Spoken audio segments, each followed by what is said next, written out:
Our top story of the day, India has welcomed the US's move to designate the Resistance Front, or TRF, the group behind the Pahalgam terror attack, as a terrorist organization and described the effort as a, I quote, strong affirmation of India-US counterterrorism operation.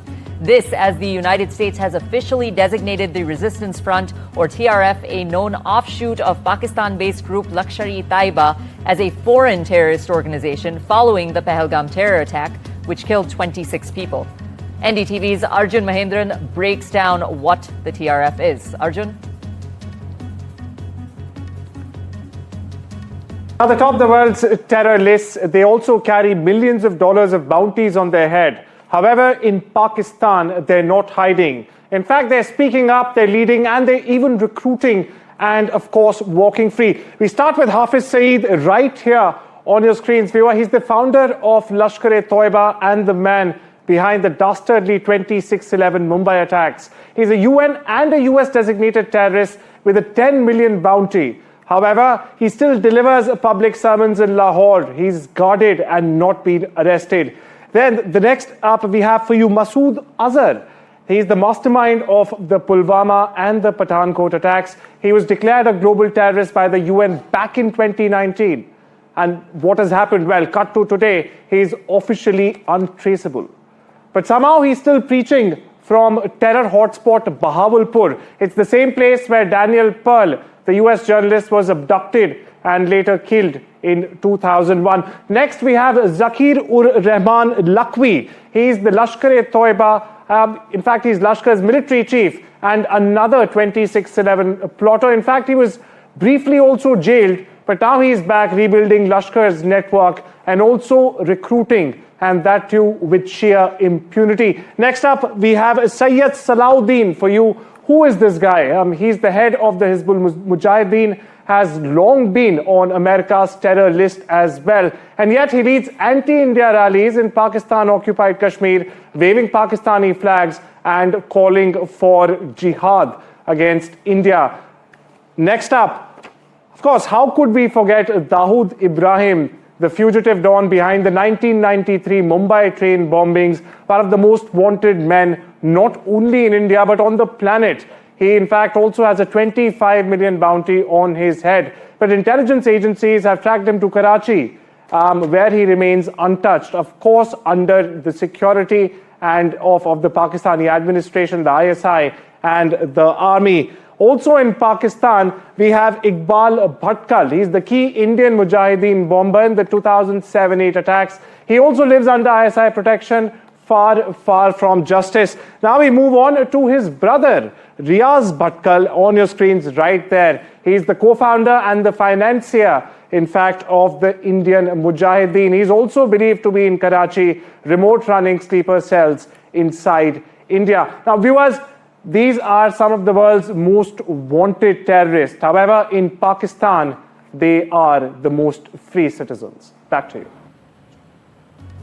Most wanted indeed. Thanks for that, Arjun. An Indian-Canadian gangster has been arrested in the U.S. for running a transnational drug operation along with a notorious Irish gang. That's according to local media. The gangster, identified as Opinder Singh Sian, smuggled methamphetamine and fentanyl precursors at an international level. Global News is reporting. Check it out. 2 international students from India have been sentenced to 3 years in prison and will possibly be deported after they serve the term after they killed an Indigenous man last year in a hit-and-run case in Surrey, Canada. The victim was of Cree heritage and was a 43-year-old father. Maha Siddiqui brings you more. Maha? They were on a student visa since 2022, and this incident took place last year when, as you pointed out, they hit the pedestrian.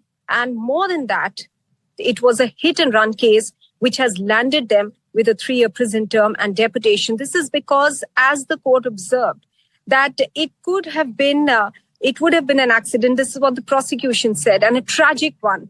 But the fact that they tried to flee, the fact that the victim, was dragged for 1.3 kilometers, and one doesn't know whether he died immediately because of the hit or whether it was him being dragged by the car for over a kilometer is what caused the death.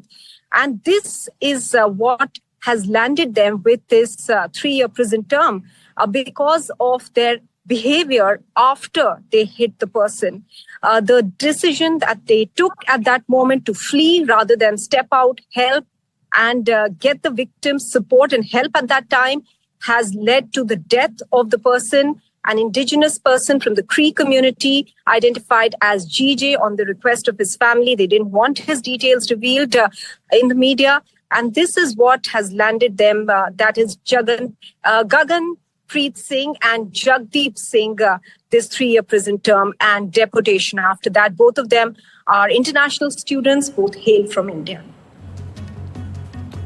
Councils for Save Nimisha organization requested the Supreme Court to permit members of the petitioner org to travel to Yemen to negotiate with victims' family. Now, the family of Talal Abdul Mahdi, this is the deceased Yemeni national, remains firm in their demand for retribution, even as attempts to convince them to pardon Kerala nurse Nimisha Priya are underway. The Yemeni national's brother, Abdel Fattah Mahdi, has opposed to any reconciliation whatsoever or pardon to the Kerala nurse in the case. The Air India crash investigator has called out the international media for, and I quote, selective and unverified reporting on the June 12th Air India crash and said that such actions are irresponsible. This came after the American publication Wall Street Journal claimed that a cockpit recording of dialogue between the two pilots of the Air India flight that crashed last month indicates the captain cut the flow of fuel to the plane's engines. Now, slamming the international media, the AAIB said that this was not the time to create public anxiety or angst towards the safety of Indian aviation industry, particularly on the basis of unfounded facts. AAIB further flagged the reporting as irresponsible, especially given that the investigation still remains ongoing. The United States has deported 1,563 Indian nationals from the country since January 20th of this year. That's according to the Ministry of External Affairs, who said that on Thursday, adding that most of the deportees have been sent on commercial flights. In April, the government told the parliament that a total of 682 Indians have been deported from the U.S. since January. The government said that a vast majority of those deported were those who attempted to enter the U.S. illegally. Here's what the Indian government has to say. Since 20th of January this year till yesterday, we have some 1,563 Indian nationals have been deported from the United States so far. Most of these Indian nationals have come via commercial flights. So that is the update. And we, as and when we receive list of people who are to be deported, we confirm their nationality, and once only where their nationality is confirmed, as you know, then we do the documentation part, and thereafter they are sent back to India.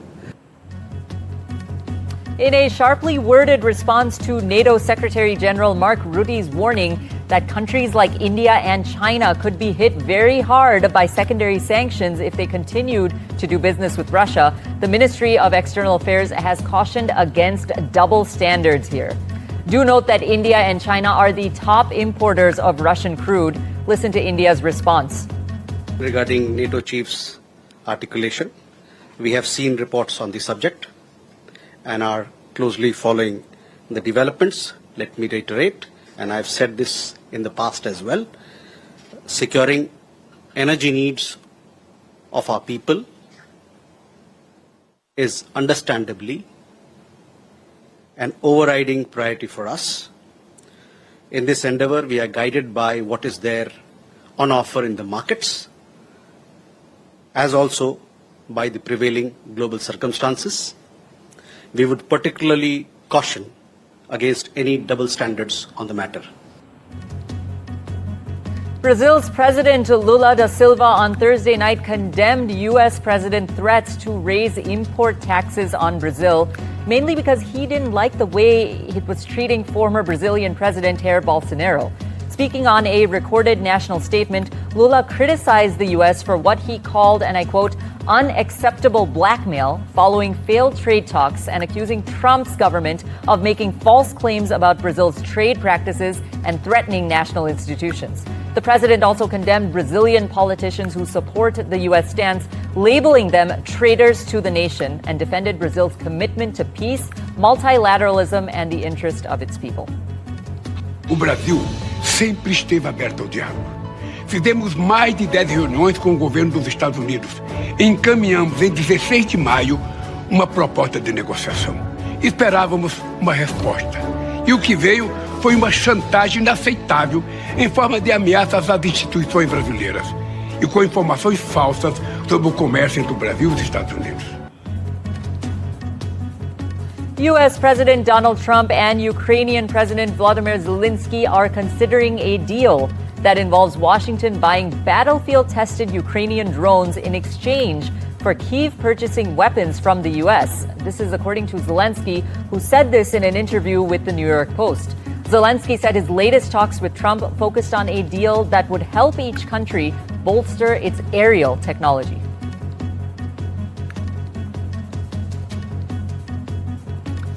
Four people have died and more than 1,300 evacuated as torrential rain pounds South Korea, with authorities warning that the unseasonal deluge will continue. More than 400 millimeters of rain poured down just in half a day in Seosin, the worst affected city along the country's west coast. The weather agency described this as a once-in-a-century event. Now, authorities have urged people to stay away from riverbanks, steep slopes, and underground spaces, warning that the risk of landslides and flash floods remains very high.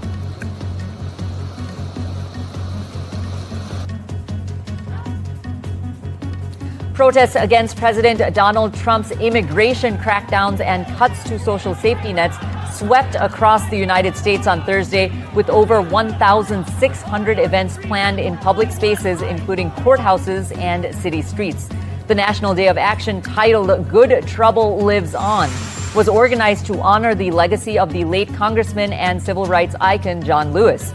Lewis, who died in 2020, was the youngest member of the Big Six civil rights leaders and famously led the 1965 Bloody Sunday March in Alabama. Reflecting on his lifetime of activism, Lewis once urged Americans to get in good trouble, necessary trouble, and redeem the soul of America. The protests, led by a coalition of advocacy groups, including Public Citizen, focused on Trump's controversial policies, especially his expanded deportation tactics and cuts to Medicaid and other aid programs. Protesters called for nonviolent demonstrations and a renewed commitment, according to them, to democratic values. First and foremost, it feels good to be together in community and shout about what's happening and to speak truth to power. We will not be silenced. We have to stand up and speak out about what's happening in this country to our immigrant communities and to the people who were brought here as slaves. Their ancestors were brought here as slaves, who are being mistreated in our prisons that are already existing, let alone the new prisons that are being built, the for-profit prisons. We need to tax the rich.